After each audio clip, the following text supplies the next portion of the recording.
अस्सलाम वालेकुम। आज हम जो टॉपिक हमने सेलेक्ट किया है जिसके ऊपर हम बात करने लगे हैं वो है जी यूएस प्रेसिडेंशियल इलेक्शंस। यूएस का जो प्रेसिडेंट होता है वो न सिर्फ यूएस का होता है बल्कि पूरी दुनिया पे उसका इन्फ्लुएंस होता है। हम अगर ये कहें कि वो पूरी दुनिया का प्रेसिडेंट है तो इसमें हमें कोई भी ममानियत नहीं होगी। तो ये जो यूएस प्रेसिडेंशियल इलेक्शन है, ये जो टॉपिक है, ये बहुत ज़्यादा एक किस्म का हॉट किस्म का टॉपिक है। और पॉलिटिकल साइंस में और इंटरनेशनल रिलेशंस में और अमेरिकन पॉलिटिक्स में और यूएस की जो हिस्ट्री है, यूएस का जो सब्जेक्ट है, ठीक है, तो उस लिहाज से भी बहुत इम्पोर्टेंट है। लेकिन हैरानकुन तौर पे पूरी सोशल मीडिया पे और ना कोई आपको कोई ख़ास किस्म का कोई प्रोफेसर हो जो आपको बताए कि ये जो प्रोसेस है ये किस तरह से होता है। बहुत कम ऐसे लोग हैं जिनको ये पूरा प्रोसेस पता है। तो आज हम इस पूरे प्रोसेस को ब्रेक डाउन करेंगे कि ये प्रोसेस है क्या, किस तरह से यूएस का जो प्रेसिडेंशियल इलेक्शन सिस्टम है किस तरह से वर्क करता है, ठीक है, लोग कैसे सिलेक्ट होते हैं और आगे जाके फिर प्रेसिडेंट को कैसे सिलेक्ट करते हैं, स्टार्ट करते हैं। जो सबसे पहली चीज़ है वो है जी ये जो आपको पता होनी चाहिए कि यूएस का जो प्रेसिडेंट है वो डायरेक्टली जो है इलेक्ट नहीं होता, वो इनडायरेक्टली इलेक्ट होता है। जो सबसे पहली बात है, ठीक है। अब ये कैसे इलेक्ट होता है ये अब मैं स्टार्ट करता हूँ। जो इलेक्शन ईयर होता है उसकी मिसाल के तौर पे अगर ये 2024 का इलेक्शन ईयर था, ठीक है, पीछे, तो 2024 के जनवरी से, ठीक है, इसकी एक पूरा प्रोसेस स्टार्ट हो जाता है। सबसे पहली जो चीज़ है वो उसे हम कहते हैं प्राइमरीज एंड कैकेसिस, ठीक है। ये जनवरी से स्टार्ट होती हैं और टिल अप्रैल मई तक जाती हैं। और इनमें क्या होता है, इन प्राइमरीज में जो लोकल पीपल हैं, ठीक है, लोकल पीपल जो हैं वो वोट करेंगे किसके लिए जी, कि आया कि ये बंदा जो है, मिसाल के तौर पे जो लोकल पीपल हैं वो ये वोट करेंगे कि ये जो फलां बंदा है, जो मिसाल के तौर पे ट्रंप है, तो ये ट्रंप जो है ये रिपब्लिकन पार्टी का कैंडिडेट होना चाहिए या नहीं होना चाहिए, ठीक है। तो जब ये वोट करेंगे उसके लिए, ठीक है, हर स्टेट से प्राइमरीज होंगी, कुछ स्टेट्स में कैकेसेस हैं, ठीक है। इनमें थोड़ा सा डिफरेंस है, ये मैं आगे चल के आपको बताता हूँ कि प्राइमरीज और कैकेसेस में डिफरेंस क्या है। अच्छा, ये जब मीनवाइल जब ट्रंप जो है, ट्रंप प्राइमरीज से निकल के, प्राइमरीज ओवरऑल ये इसकी जितनी भी वोट्स होंगी उन वोट्स के हिसाब से जो पार्टी होगी इसको उन्हीं स्टेट में से डेलीगेट्स देगी, ठीक है, डेलीगेट्स मुकर्रर होंगे। मिसाल के तौर पे इसको अगर 1000 वोट्स पड़ती हैं तो 5 डेलीगेट्स का एक तनासब है। तो हर स्टेट के हिसाब से उसकी पॉपुलेशन के हिसाब से अलग अलग डेलीगेट्स जो है उनकी सिलेक्शन होती है, ठीक हो गया। अच्छा, अब ये जो प्राइमरीज जीत के जो बंदे प्राइमरीज जीतेंगे वो उनको उतने डेलीगेट्स दिए जाएंगे, ठीक है, जितनी उनकी वोट्स होंगी उस हिसाब से। मिसाल के तौर पे जो रिपब्लिकन पार्टी है उसके 5 बंदे जो हैं वो प्राइमरीज से जीत के आगे आ गए हैं। अब उनको उस हिसाब से उसी तनासब से डेलीगेट्स दिए जाएंगे। अब वो डेलीगेट्स आगे जाएंगे जी किधर, नेशनल कन्वेंशन में, जो तकरीबन जुलाई से अगस्त तक, जून से स्टार्ट हो जाती है बल्कि जून से अगस्त तक ये नेशनल कन्वेंशंस चलती हैं।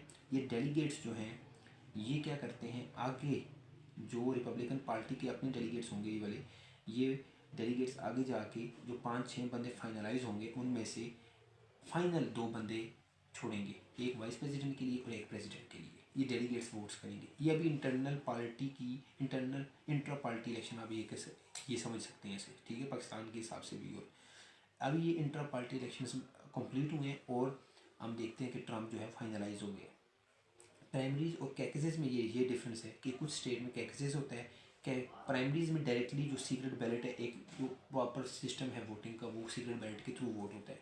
जबकि कैकेसेस में ये डिफरेंस है, जो फ़र्क है वो ये है कि उसमें एक मिसाल के तौर पे हाल है, हाल के अंदर मीटिंग होगी और ओपनली लोग बोलेंगे हम इस ट्रंप को सपोर्ट करते हैं या फिर हम ट्रंप को सपोर्ट नहीं करते। इसके मुकाबले में जो रिपब्लिकन पार्टी का कोई अलग बंदा होगा हम इसको सपोर्ट करेंगे।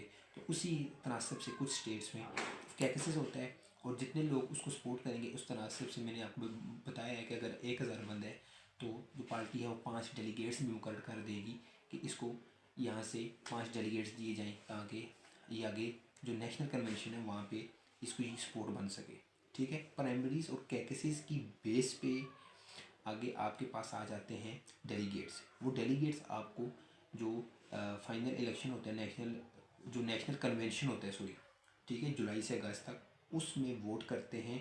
और जो पार्टी होती है, क्योंकि जो 2 पार्टीज़ हैं, दोनों पार्टीज़ के जो 2 कैंडिडेट्स हैं फाइनलाइज हो जाते हैं और फिर ये प्रोसेस यहाँ पे इंट्रा पार्टी ख़त्म हो जाता है। अब पार्टीज़ क्या करती हैं, अब पार्टीज़ इस एक और प्रोसेस, एक और राउंड स्टार्ट होता है, उसमें आते हैं इलेक्टर्स। अब हर स्टेट में, जितने भी स्टेट में मिसाल के तौर पे अब जो पार्लियामेंट है, कांग्रेस है और हाउस ऑफ रिप्रेजेंटेटिव्स है, ठीक है, उसकी जो टोटल सीट्स हैं इन दोनों की मिला के वो बनती हैं 535, ठीक है। लेकिन इलेक्टर्स ये सिलेक्ट करेंगे 538। हर पार्लियामेंट का जो बंदा है उसके मतलब उसका जो हल्का है वहाँ से एक इलेक्टर सेलेक्ट होगा, और अगर वो हाउस ऑफ रिप्रेजेंटेटिव का है तो वहाँ से एक हाउस ऑफ रिप्रेजेंटेटिव का बंदा है तो उसके हिसाब से एक इलेक्टर, और वहाँ से अगर एक सेनेट की सीट है तो वहाँ से भी एक इलेक्टर, ठीक है। जितने हमारे पास पार्लियामेंट में बंदे हैं उतने हमारे पास आ जाएंगे इलेक्टर्स।